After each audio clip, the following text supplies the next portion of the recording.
ආයිබෝන් කියලා පිළිගන්නවා. ඔයාලා ඔක්කොම අපේ NCSL YouTube channel එකට. අද අපි කතා කරන්නේ ඉතාමත් වැදගත් මාතෘකාවක්. මේ මාතෘකාව තමයි ඔයාලා හැමෝම ගාවම එක්ක කම්පියුටරයක්, එහෙමත් නැත්නම් ටැබ් එකක්, එහෙමත් නැත්නම් ෆෝන් එකක්, එහෙමත් නැත්නම් ලැප්ටොප් එකක් තියෙනවා. එකකින් ඔයාලා ඉන්ටර්නෙට් එකට යනවා. විවිධ සෝෂල් මීඩියා ඔයාලා පාවිච්චි කරනවා. ඉතින් ඔයාලා දන්නවා මේ වෙද්දී ඔයාලට accounts ගණනාවක් තියෙන්න පුළුවන්. Facebook, YouTube, WhatsApp, imo නේද? විවිධ සෝෂල් මීඩියා ප්‍රමාණයක් ඔයාලා පාවිච්චි කරනවා. ඉතින් මේ account එක hack වුණොත් එහෙම මොන වගේ ප්‍රශ්නයකට ඔයාලට මුහුණ දෙන්න වෙයිද? මේ account එකක තියෙන්නේ මොනවද? ඔයාලගේ පෞද්ගලික දේවල්. ඉතින් මේ account එකක් hack වීම සිදු වෙනවා ඔබේ නොදැනුවත්කම නිසා. ඉතින් අපි අද කතා කරන්නේ කොහොමද hacker කෙනෙක් ගොඩක් වෙලාවට ඔයාව අල්ලගන්නේ. හැබැයි ඔයා හරියට ඔළුව පාවිච්චි කරොත් කවදාකවත් ඔයාව අල්ලන්න හම්බෙන්නේ නැහැ. එහෙනම් අපි කතා කරමු මොනවද මේ දේවල්? අපි නොදැනුවත්වම සිදු කරන දේවල් මොනවද කියලා. අංක එක තමයි පළවෙනිම එක. ඔයාලා හැමෝම ඔයාලගේ account එකට එන ඕනෑම link එකක් ක්ලික් කරනවා. email එකට email එකක් වෙන්න පුළුවන්. WhatsApp එකට WhatsApp message එකක් වෙන්න පුළුවන්. imo එකට එන message එකක් වෙන්න පුළුවන්. ඒ වගේම messenger වලට එන link එකක් වෙන්න පුළුවන්. මේක share කරනවා. ඒ වගේම ඔයාලා මේ link ක්ලික් කරනවා.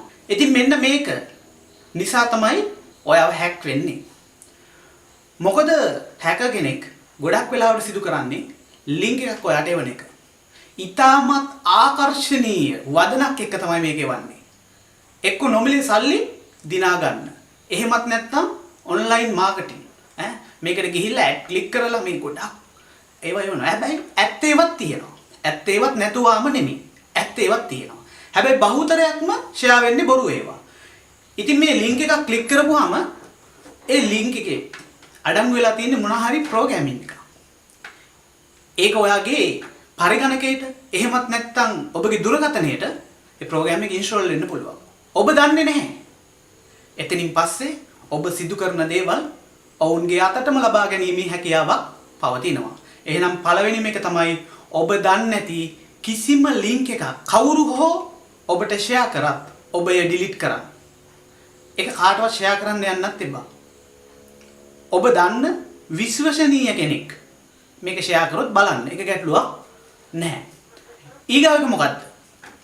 ඊගාවක තමයි ඔබ ලැප්ටොප් එකක් පාවිච්චි කරනවා නම් ලැප්ටොප් එකේ තියෙන වෙබ් කැමරාවක්. දැන් අලුතෙන් එන ලැප්ටොප් වල මේ වෙබ් කැමරාවට පොඩි පියනක් තියෙනවා වහලා තියන්න. මොකද ඒක හැමතිස්සෙම ඕපන් තිබුණොත් එහෙම හැක කෙනෙකුට පුළුවන් මේ වෙබ් කැමරාවෙන් බලන්න සිදුවෙන දේවල් ටික. ඉතින් ඒ හැම දෙයක්ම සිදු වෙන්නේ මම අර කියපු විදිහට එක්ක link එකක්. එහෙමත් නැත්නම් ඔබට SMS පණිවිඩයක් එන්නත් පුළුවන්. ෆෝන් එකක් hack වෙන විදිහ මම මේ කතා කරන්නේ. SMS පණිවිඩයක් එන්න පුළුවන්. අපි හිතමු dialog කියලා එනවා කියලා. dialog කියන email එකකින් ඔබට එනවා email එකක්. මෙන්න මේකට register වෙන්න reload මෙච්චර ප්‍රමාණයක් දිනා ගන්න කියලා. හැබැයි ඔබ දන්නවද dialog ආයතනයේ උනත් අපි හිතමු dialog reload වාසනා කියලා ඕනම එක්කෙනෙකුට ඊමේල් එකක් හදන්න පුළුවන්. ඩයලොග් ආයතනයට විතරක් නෙමෙයි. ඊගාවට ඩයලොග් වාසනා මෙන්න මේ විදිහට මේ ඊමේල් එකක් හදන්න පුළුවන් ඕනම එක්කෙනෙකුට. එතකොට මේ ඊමේල් එකකින් එන එක ඔබට විශ්වාස කරන්න පුළුවන්ද ඒ කම්පැනියෙන් එන්නේ කියලා? බැහැ නේද? ඊමේල් අපිට ගණනාවක් හදන්න පුළුවන්. එතකොට මේ දේවල් පොඩ්ඩක් වෙනස් කරලා ඔබට ඊමේල් එකක් විදිහට එන්න පුළුවන්. ඉතින් ඔබ සමහරක් වෙලාවට ඩයලොග් පාවිච්චි කරන කෙනෙක් නම් ඔබේ link එක ක්ලික් කරලා ඒ අදාළ දේවල් ලබා ගැනීමට ඒ වෙබ්සයිට් එකට යන්න පුළුවන්. එතනට ගියන් පස්සේ සමහරක් දේවල් ලොකු දේවල් ඔබෙන් අහන්න පුළුවන්. එක්ක ඩෙබිට් කාඩ් නම්බර් එක ගහන්න. ඒ වගේම ක්‍රෙඩිට් කාඩ් නම්බර් එක ගහන්න. ඒ වගේම ඊමේල් එකේ යූසර් නේම් එක සහ පාස්වර්ඩ් එක ගහලා ලොග් වෙන්න. ඉතින් මෙන්න මේ වගේ දේවල් ඔයාලට එන්න පුළුවන් මේ වෙබ්සයිට් එක තුලින්. ඉතින් ඔබ මේ දේවල් ඇත්තටම ටයිප් කරනවා කියන්නේ ඔබේ ඒ තොරතුරු ටික රහස්‍යගත තොරතුරු ටික තවත් කෙනෙකුට ඔබේ අතින්ම ලබා දීමට සමාන දෙයක් තමයි සිදු වෙන්නේ. හැබැයි ඔබ ඒ ගැන නොදැනුවත්. ඒ නිසා තමයි ඔබේ දේවල්, ඔබේ ආරක්ෂිත දේවල්, ආරක්ෂිතව පරිස්සම් කරගත යුතු දේවල් පිටට යන්නේ. ඉතින් ඔයාලා හොඳට මතක තියාගන්න facebook.com කියලා තිබුණාට හොඳට කියවන්න URL එක හරියටම හරියද කියලා. මොකද වෙබ්සයිට් හදද්දී අපිට ඩොමේන් එකක් මිලදී ගන්න පුළුවන් facebook.com එකේ තියෙන එක අකුරක් වෙනස් කරලා. ඒ Facebook එකේ තියෙන විදිහටම ඩිසයින් කරන්න පුළුවන්. එතකොට ඔබ ඒ වෙබ්සයිට් එකට යද්දී රැවටෙන්න පුළුවන් මේ Facebook එක කියලා. හැබැයි URL එක හැමතිස්සෙම චෙක් කරන්න. හරියටම facebook.com කියන අකුරු නිවැරදිව තියනවාද කියලා. එහෙම නැතුව Facebook account එකේ හෝ වෙනත් website වල accounts වල username password ඒ තැන් වලට ලබා දෙන්න එපා. එහෙම වුණොත් ඔබ ඇත්තටම හැක් වීමක් නෙමෙයි සිදු වෙන්නේ. තවත් කෙනෙකුට password එකයි username එකයි දෙන වැඩේ තමයි ඔබ සිදු කරගෙන තියෙන්නේ. ඒ නිසා මම හිතනවා ඔයාලට මේ වීඩියෝ එක ගොඩක් වැදගත් වෙයි කියලා. හොඳට කල්පනා කරන්න. දැනට කී පාරක් ඔබ එවලා තියෙන, ෂෙයා කරලා තියෙන, ලින්ක් ක්ලික් කරලා තියෙනවද කියලා. ඒක ආදී ඉඳලා සම්පූර්ණයෙන්ම නවත්තන්න. ඊගාව එක තමයි ඔබගේ ජංගම දුරකථනය. ඒ වගේම ඔබගේ පරිගණකයේ Google Chrome එකේ ඔබ sign in වෙලා ඉන්නවනම්, පරිගණකේ කැඩිලා තියෙනවනම්, ඒක කාට හරි හදන්න දෙනවනම්, වහාම Google web browser එකේ ඔබ sign in වෙලා තියෙන එකෙන් sign out වෙන්න. එහෙම නැත්නම් ඒකේ ඔයාගේ password save වෙලා තියෙනවා. ඊමේල් එක සම්පූර්ණයෙන්ම log out වෙලා නෙමෙයි තියෙන්නේ, login තියෙන්නේ. ඕන කෙනෙකුට ඒකට ඇතුල් වෙන්න පුළුවන්. සමහරක් වෙලාවට websites වල password, username, password save වෙලා තියෙන්නේ. ඔබගේ ලේසියට ඔබ save කරගන්නවා.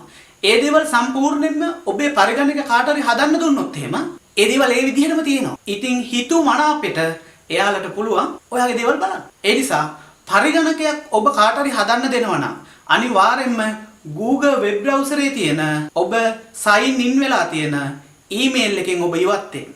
එහෙමත් නැත්නම් Google එක අයින් කරලම දාන්න. uninstall කරලම දාලා දෙන්න. පස්සේ වාට පුළුවන් sign in වෙන්න password එක ලබා දීලා. ඒ වගේම තමයි දෙවෙනි එක ඔබගේ දුරකථනය. ඔබේ දුරකථන ස්මාර්ට් දුරකථනය කැඩෙනවා. මේක හදන්න දෙනවා තවත් පාර්ශ්වයකට. නැත්නම් ෆෝන් හදන ෂොප් එකකට. ඉතින් ඔබ එවිට ඔබ හිතනවාද ඔබ සමහරක් වෙලාවට පාස්වර්ඩ් එකක් දාලා තියෙන. මේ පාස්වර්ඩ් එක කියන්න ඕන ඕපන් මේ ෆෝන් එක ඔන් කරගන්න. ඉතින් ඒවා ඔයා කියලා එනවා යාට.